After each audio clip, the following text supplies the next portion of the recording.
Hey, what's up, everyone? This is Omadical. I'm broadcasting live and direct from Hong Kong. So, the question or the subject of today's video is, Mandarin or Cantonese? Which one do you need in Hong Kong? So, right now, my initial observation after being in Hong Kong several months, I think right now it really depends on what your plans are.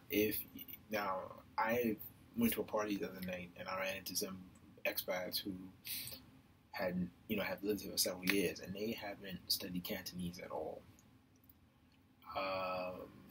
Unlike other parts of China,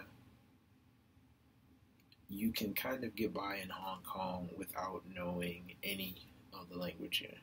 You can get by because most Cantonese speakers, most of the native Chinese here, grew up with some, because it was a British colony, they have some level of English, whether it's functional or they can speak a few phrases, but you have the vast majority, I'd have to say the common person on the street doesn't speak English. Person working in a shop, the only places you're going to find are people who are English speakers who are working in a area of customer service.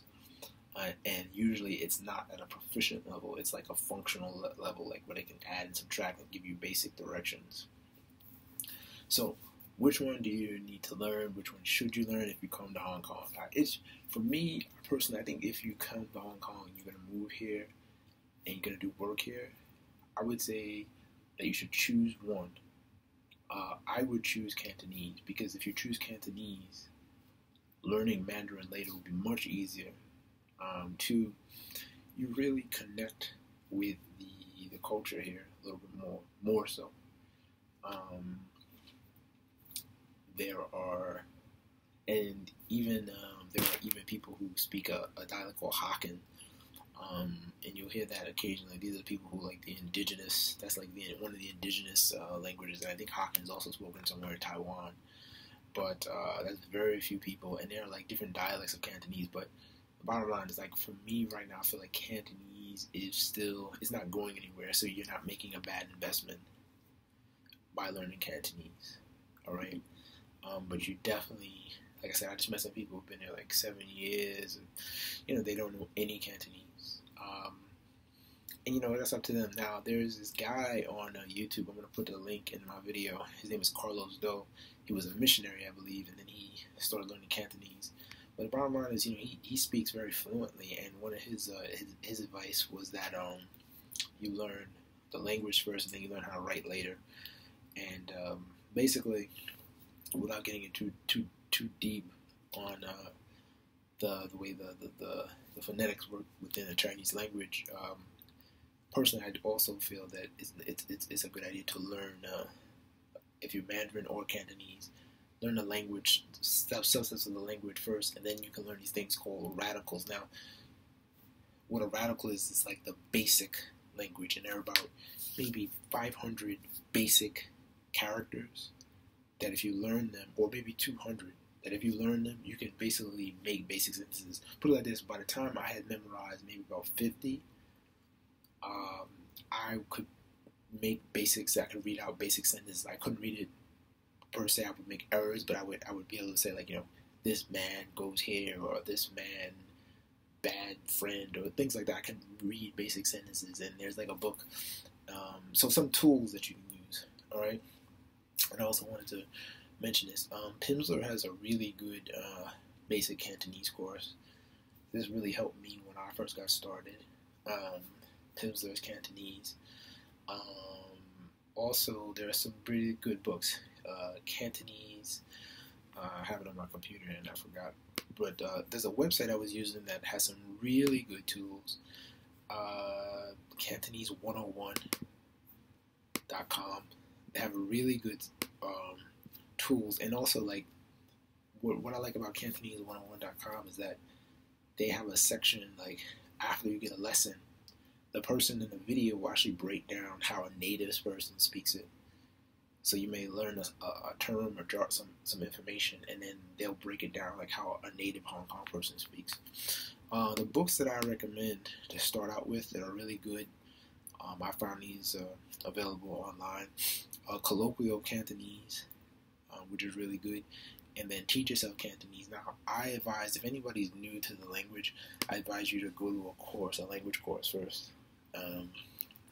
Unless you're just really, unless you've studied other tonal languages, like if you studied Vietnamese, if you studied Korean, if you studied Japanese. I don't know if Japanese is tonal, but if you studied any of those type of languages, then I think you can kind of make your way into Cantonese, and it'll be pretty, not necessarily easy, but you'll understand how it works. All right. Something else I want to make. Okay, this is the other important thing. Find someone to trade with, and I mentioned this in another one of my videos. But find someone, even if it's. But for me, I personally think find someone who's at your academic level. I had been trading language lessons for this lady, and she was nice and everything, but I would teach her English for like half an hour, and then she would teach me Cantonese. But the bottom line was that I found that her level of education wasn't, because she would teach me certain things, and I would go ask other people, and it would contradict.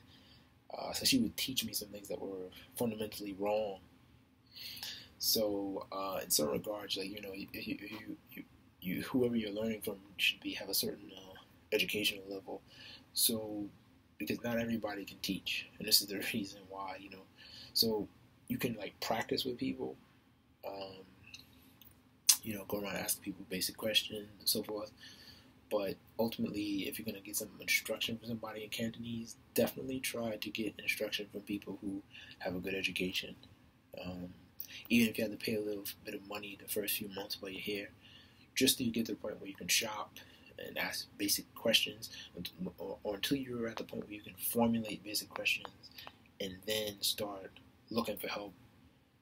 This is the most important thing. Another tool that I recommend everybody have, whether you're studying Mandarin or Cantonese, is Pleco. I'm not getting any money for saying it, but I love Pleco, man. Pleco is like my favorite app. It reads the Chinese characters and has a dictionary built inside. The dictionary can read Cantonese. It can give you a translate Cantonese and breaks everything down. It's a really, really good app. It's one of my favorite apps, actually, that I've ever had on my iPhone. So, in the event, I hope this helps. If you're coming to Hong Kong for anything like business, definitely I think it's a worthwhile investment. If you're coming to Hong Kong and you already know Mandarin, Mandarin works here. There are a number of people here who speak Mandarin, and they already embraced it as a second language. I think because behind native Cantonese, English, and I think French, because I think the largest expat community here is French, not English speaking. French, I think behind that is Mandarin. So like those four languages here, you're going to be pretty. The expat community here is more so French. I haven't seen too many Cantonese, Chinese French speakers. I haven't seen almost none. It's like one or two, but very few. All right. So in the event, Cantonese is still in style here. It's not going anywhere, in my opinion. Whether Hong Kong remains the same in the next 10 or 15 years, I can't say that. But I still think it's a worthwhile investment. I think it's much cooler than Mandarin. No disrespect to Mandarin, but I think Cantonese is just much more chill. And this is much more fun, actually, if you like Chinese at all. Alright, so this is Ilmatical Broadcasting, live and direct. We're still on the journey, we're still on the grind. Hopefully I'll have some good news for you all very soon. Alright.